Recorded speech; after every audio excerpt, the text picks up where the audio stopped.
एक 21 साल की लड़की थी जिसका नाम था अंजलि। कॉलेज के आखिरी साल था, सपने थे बड़े, लेकिन एक रात अचानक उसकी माँ ने कहा, तैयार हो जा, तेरी शादी फिक्स हो गई है। बेचारी अंजलि के लाख मना करने के बावजूद उसकी एक न सुनी गई। वो कहती रह गई कि वो पढ़ना चाहती है, कुछ बनना चाहती है लाइफ में, पर कोई फायदा नहीं हुआ और उसकी शादी करा दी गई।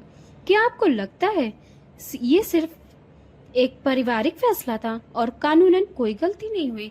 आप बिल्कुल सही हैं। ऐसी शादी को कानून लीगल नहीं मानता है और इसलिए इसे वॉइडेबल मैरिज के कैटेगरी में रखा गया, जिसका मतलब है कि अगर अंजलि इस शादी को अपनी किस्मत मानकर एक्सेप्ट कर ले और एक शादीशुदा जिंदगी बिताने लगे तो ये एक वैलिड मैरिज हो जाएगी। पर अगर वो इसे एक्सेप्ट ना करे और इस शादी के खिलाफ कोर्ट में केस फाइल कर दे तो कोर्ट उसकी शादी को रद्द कर देगी।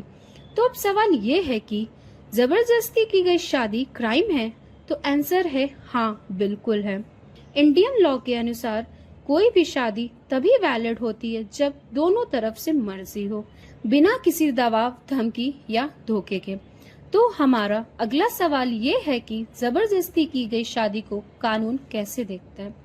कानून के अनुसार जबरदस्ती की गई शादी एक इलीगल एक्ट है और ऐसे किए गए शादी वॉइडेबल होते हैं। तो अब आपका सवाल होगा कि ऐसी शादी में कौन कौन से लॉ लगेंगे?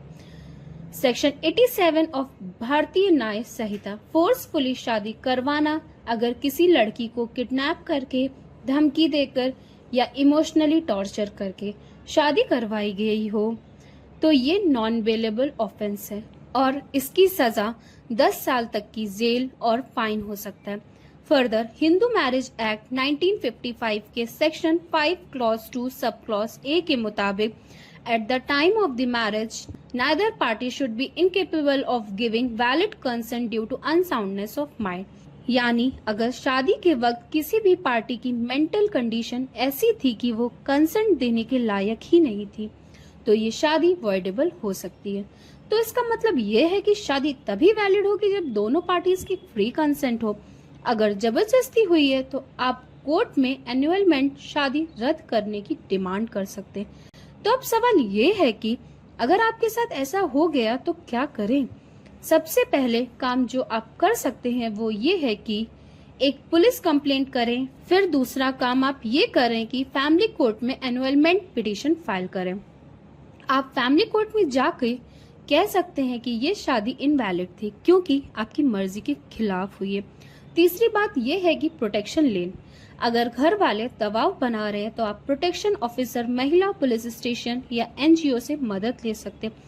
अगर आप खुद डायरेक्टली कंप्लेंट नहीं कर सकते तो एनजीओ, लीगल एड सर्विस या महिला आयोग एनसीडब्ल्यू से भी मदद ले सकते हैं। लेकिन ध्यान रहे, आपका कोई भी ऐसा एक्शन शादी के कुछ समय तक ही वैलिड रहेगा। आप शादी के बाद ससुराल चले गए, अपने पति के साथ रहने लगे और महीने 2 महीने बाद केस फाइल करेंगे तो कानून आपकी बात को नहीं सुनेगी। इसलिए तो ये काम शादी के तुरंत बाद ही होना चाहिए। और दूसरी बात जो ध्यान रखनी है कि आपका फिजिकल रिलेशन आपके पति के साथ ना बना हो। अगर हुआ भी हो तो आपको प्रूफ करना होगा कि ये भी आपकी मर्जी के खिलाफ हुआ था।